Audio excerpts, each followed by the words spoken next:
이사야 14장 16절에서 21절입니다.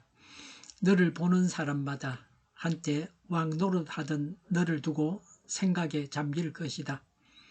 이자가 바로 세상을 뒤흔들고 여러 나라를 떨게 하며 땅을 황폐하게 만들며 성읍을 파괴하며 사로잡힌 사람들을 제 나라로 돌려보내지 않던 그 자 인가할 것이다.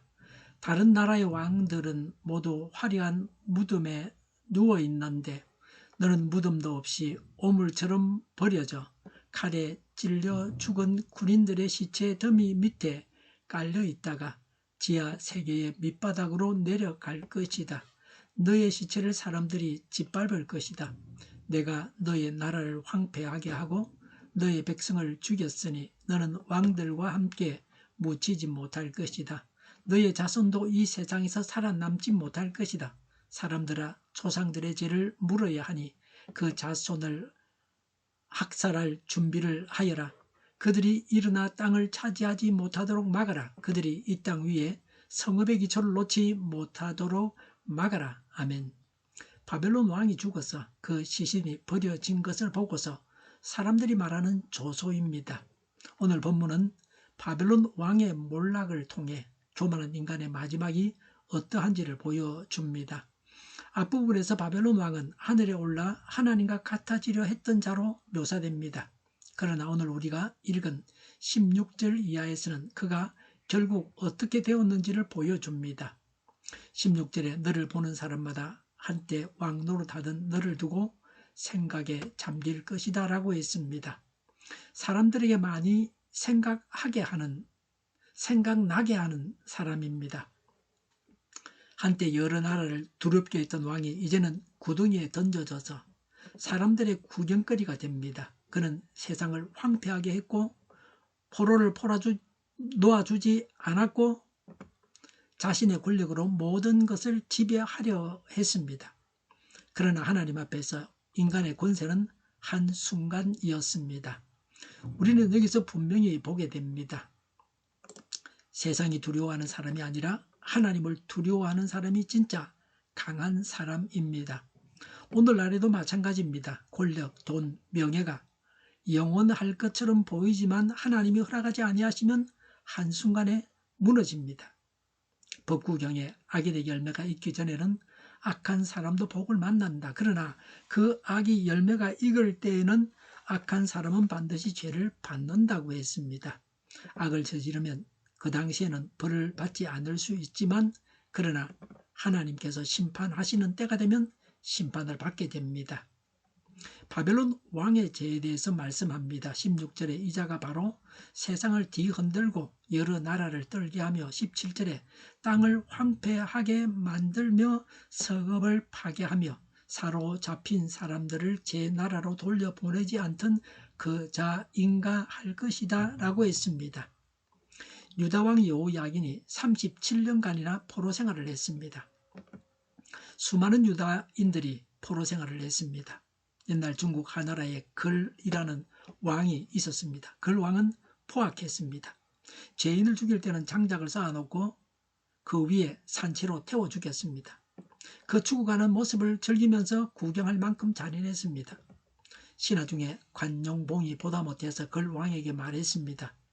백성들은 살기 어려워 모두 괴로워하는데 백성들의 아버지가 되시는 왕께서 이렇게 즐거워하시면 무거운 돌을 들고 얇은 얼음 위에 계시는 것과 같이 어리석은 일이오니 지금이라도 돌이키소서라고 했습니다.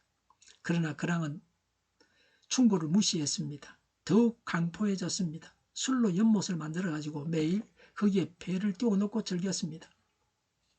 관용봉이 또 말했습니다. 폐하의 모든 권세는 하늘이 주신 것인데 어찌 이같이 행하여 하늘을 노엽게 하십니까? 라고 했습니다. 그러자 왕은 소리쳤습니다. 이놈아, 내가 바로 하늘인데 무슨 소리냐? 라고 했습니다. 결국 하늘은 그를 심판했습니다. 이웃의 어느 나라가 하나라를 쳐서 걸왕은 치중에 살해되었습니다. 하나라는 사라져버렸습니다. 하나님의 도구로 사용되고 있음을 깨닫지 못하고 교만과 폭정을 일삼다가 멸망당하게 되는 바벨론 왕의 비참한 최후를 봅니다. 이렇듯 하나님의 능력을 힘입었음에도 도리어 자신의 능력으로 된 줄 착각하고 하나님을 두려워하지 않는 자에게 무슨 좋은 결과가 있겠습니까? 바벨론 왕의 신세에 대해서 말씀합니다. 18절에 다른 나라의 왕들은 모두 화려한 무덤에 누워있는데 19절에 너는 무덤도 없이 오물처럼 버려져 칼에 찔려 죽은 군인들의 시체 더미 밑에 깔려있다가 지하 세계의 밑바닥으로 내려갈 것이다. 너의 시체를 사람들이 짓밟을 것이다 라고 했습니다. 바빌론의 마지막 왕 벨사살에게 그대로 이루어졌습니다.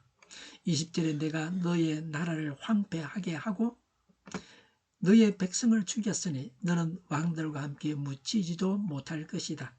너의 자손도 이 세상에서 살아남지 못할 것이다. 21절에 사람들아 조상들의 죄를 물어야 하니 그 자손을 학살할 준비를 하여라. 그들이 일어나 땅을 차지하지 못하도록 막아라. 그들이 이 땅 위에 성읍의 기초를 놓지 못하도록 막아라고 했습니다. 이 말씀은 하나님의 철저한 정의를 보여줍니다. 하나님은 악이 계속해서 반복되지 않도록 끊으십니다. 하나님은 오래 참으시지만 결코 악을 영원히 두지 않으십니다. 교만한 제국 바벨론도 결국 역사 속에서 사라졌습니다.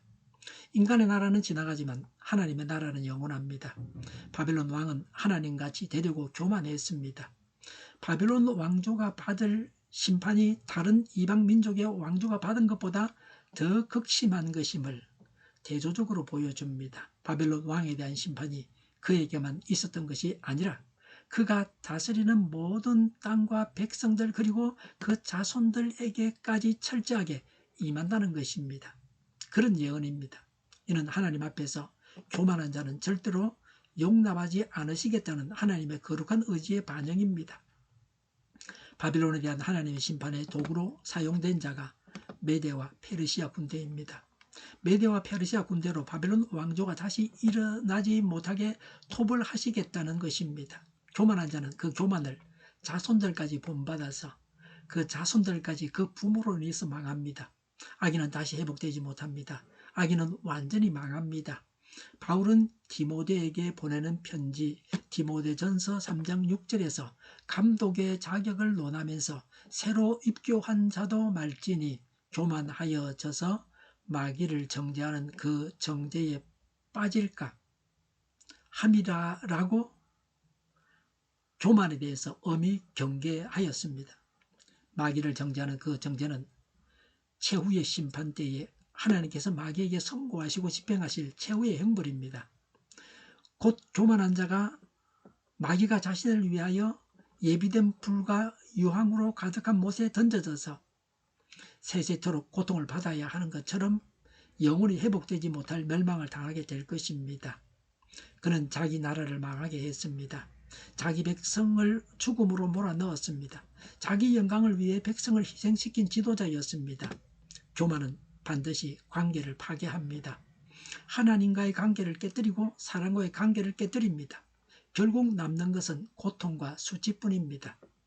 높아지려는 마음을 조심하십시오. 섬김보다 지배를 원하고 겸손보다 과시를 원한다면 우리는 이미 위험한 길 위에 서 있는 것입니다. 악한 세상 나라들을 하나님께서 어떻게 다스리시는가를 잘 보여줍니다. 권세를 가진 자들은 자기 위에 하나님이 계신다는 것과 자기에게 권세를 주신 분이 하나님이신 것을 인정하고 하나님 보시기에 합당하게 권세를 사용해야 합니다. 죄의 결과가 무엇인지를 보여줍니다. 죄를 지은 자는 비참해지고 부끄러움을 당합니다. 하나님께서 주신 권세나 그 무엇을 가지고 하나님의 뜻대로 선하게 사용해야 합니다. 하나님께서 주신 것을 가지고 잘못 사용하면 벌을 받습니다.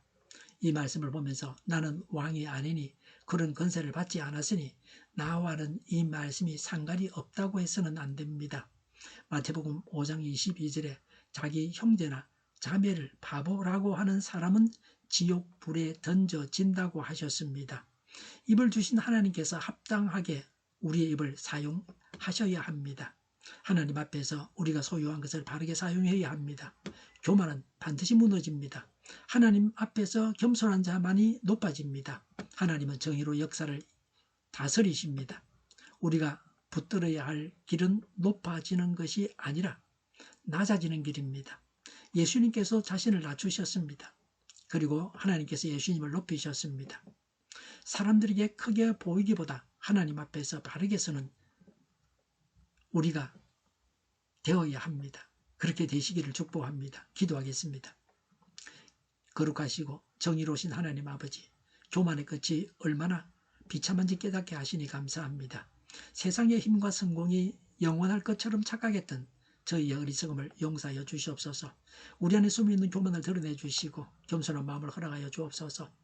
높아지려는 욕심을 내려놓고 섬기는 자가 되게 하시고 하나님을 두려워하는 믿음의 사람이 되게 하옵소서. 우리 가정과 교회가 교만으로 무너지지 않게 하시고 겸손과 사랑으로 세워지게 하옵소서. 역사를 주관하시는 하나님, 세상 나라가 아니라 하나님 나라를 바라보게 하시고 영원한 것에 소망을 두는 삶을 살게 하옵소서. 하나님 앞에서 바르게 겸손하게 살아가겠습니다. 저희를 불쌍히 여겨주옵소서. 저희를 악에서 구하옵소서. 하나님의 뜻이 이 땅에서도 이루어지게 하옵소서. 저희의 간구에 응답하여 주옵소서. 기도하기를 쉬지 않게 하옵소서. 저희의 필요를 채워주시옵소서. 오늘도 차고 넘치는 복된 삶을 살게 하옵소서. 감사와 찬양을 하나님께 돌려드리며 예수님의 이름으로 기도드립니다. 아멘.